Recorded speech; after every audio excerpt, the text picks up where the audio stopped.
ദൈവത്തിൻ്റെ അതിപരിശുദ്ധമായ നാമം വാഴ്ത്തപ്പെടുമാറാകട്ടെ. 2025 വലിയ നോമ്പിൻ്റെ 3-ാം ദിവസമായ ഇന്ന് നമ്മുടെ അല്പസമയത്തെ ധ്യാനത്തിനായി തിരഞ്ഞെടുത്തിരിക്കുന്ന വേദഭാഗം വിശുദ്ധ യോഹന്നാൻ എഴുതിയ സുവിശേഷം 3-ാം അധ്യായം 1 മുതൽ 8 വരെയുള്ള വാക്യങ്ങളാണ്.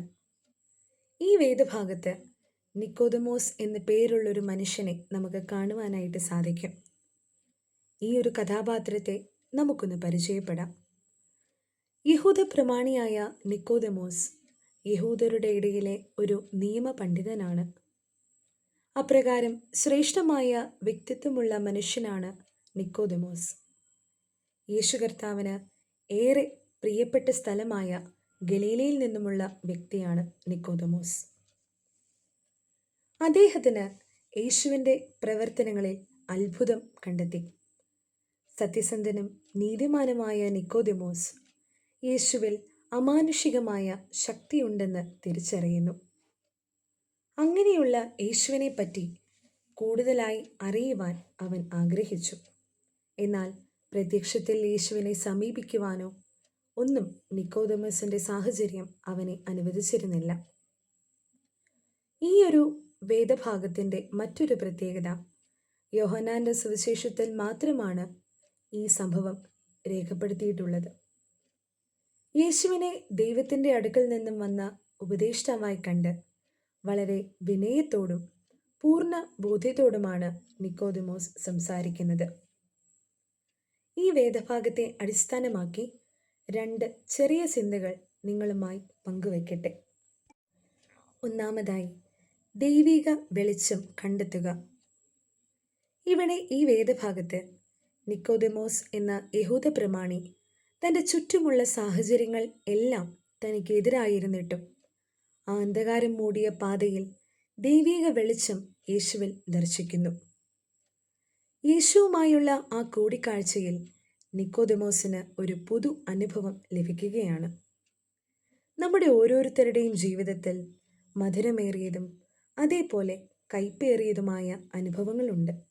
എന്നാൽ ആ കൈപ്പേറിയ അനുഭവങ്ങളുടെ മധ്യത്തിൽ ദൈവിക തേജസ് തിരിച്ചറിയുവാൻ സാധിക്കുന്നിടത്താണ് ക്രിസ്തീയ ജീവിതം അർത്ഥപൂർണമാകുന്നത്. ആ ദൈവിക തേജസ് നമ്മളിൽ മാത്രം ഒതുങ്ങുന്നതിനല്ല, മറിച്ച് നാം സ്വായത്തമാക്കുന്ന പ്രകാശം മറ്റുള്ളവരിലേക്കും പകരുവാൻ നമുക്ക് സാധിക്കണം. നമുക്കേവർക്കും സുപരിചിതമായ ഒന്നാണല്ലോ വേദപുസ്തകത്തിലെ താക്കോൽ വാക്യമായ യോഹന്നാൻ്റെ സുവിശേഷം 3-ാം അധ്യായം 16-ാം വാക്യം. തൻ്റെ ഏകജാതനായ പുത്രനിൽ വിശ്വസിക്കുന്ന ഏവനും നശിച്ചു പോകാതെ നിത്യജീവൻ പ്രാപിക്കേണ്ടതിന് ദൈവം അവനെ നൽകുവാൻ തക്കവണ്ണം ലോകത്തെ സ്നേഹിച്ചു. ദൈവപുത്രനിൽ വിശ്വസിക്കേണ്ടതിൻ്റെ ആവശ്യകതയെപ്പറ്റി ഈ വാക്യം നമ്മെ പഠിപ്പിക്കുന്നു. 2. പുതുജനനം. 3-ാം വാക്യത്തിൽ യേശു നിക്കോദമോസിനോട് പറയുന്നു, പുതുതായി ജനിച്ചില്ല എങ്കിൽ ദൈവരാജ്യം കാണുവാൻ ആർക്കും കഴിയുകയില്ല. എന്നാൽ ഇത് കേട്ട് നിൽക്കുന്ന നിക്കോദമോസിൻ്റെ ഉള്ളിൽ വലിയ ഒരു സംശയം ഉയരുകയാണ്. വൃദ്ധനായ ശേഷം വീണ്ടും ജനിക്കുന്നതെങ്ങനെയെന്നും രണ്ടാമത് അമ്മയുടെ ഉദരത്തിൽ കടന്ന് ജനിക്കാമോ എന്നും നിക്കോദമോസ് ചോദിക്കുന്നു. അതിന് മറുപടിയായി യേശു 5-ാം വാക്യത്തിൽ ഇപ്രകാരം പറയുന്നു, വെള്ളത്താലും ആത്മാവിനാലും ജനിച്ചില്ല എങ്കിൽ ദൈവരാജ്യത്തിൽ കടപ്പാൻ ആർക്കും കഴിയുകയില്ല. എന്നെ കേൾക്കുന്ന പ്രിയരെ, വീണ്ടും ജനിക്കുക എന്ന് പറയുന്നത് ജീവിതത്തിലെ ഏറ്റവും മനോഹരമായൊരു അനുഭവമാണ്. ആകാശമുട്ടെ പറക്കുന്ന കഴുകൻ തൻ്റെ തൂവലുകൾ പൊഴിച്ച് യൗവനം നിലനിർത്തുന്നത് പോലെ നാം ഓരോരുത്തരും വെള്ളത്താലും ആത്മാവിനാലും നമ്മുടെ ജീവിതങ്ങളെ നവീകരിക്കണമെന്ന് യേശു കർത്താവ് നമ്മെ ഓർമ്മിപ്പിക്കുന്നു. ഈ നോമ്പിൻ്റെ കാലയളവിൽ നമ്മെ തന്നെ ഒന്ന് ശോധന ചെയ്ത് പുതുജീവൻ പ്രാപിക്കുവാൻ, ക്രിസ്തുവിൽ പുതു സൃഷ്ടിയായി തീരുവാൻ, ദൈവിക വെളിച്ചം കണ്ടെത്തുവാൻ നമുക്കേവർക്കും ഇടയാകട്ടെ എന്ന് പ്രാർത്ഥിച്ചുകൊണ്ട് ഞാൻ എൻ്റെ വാക്കുകളെ ചുരുക്കുന്നു. ഒരു നിമിഷം കണ്ണുകളെ അടയ്ക്കാം, പ്രാർത്ഥിക്കാം. ഞങ്ങളെ അളവ് കൂടാതെ സ്നേഹിക്കുന്ന ഞങ്ങളുടെ സ്വർഗീയ പിതാവേ, ഒരു പുതിയ നോമ്പിൻ്റെ കാലയളവ് കൂടി ഞങ്ങൾക്ക് കൊണ്ടാടുവാൻ തന്ന കൃപയ്ക്കായി സ്തോത്രം ചെയ്യുന്നു.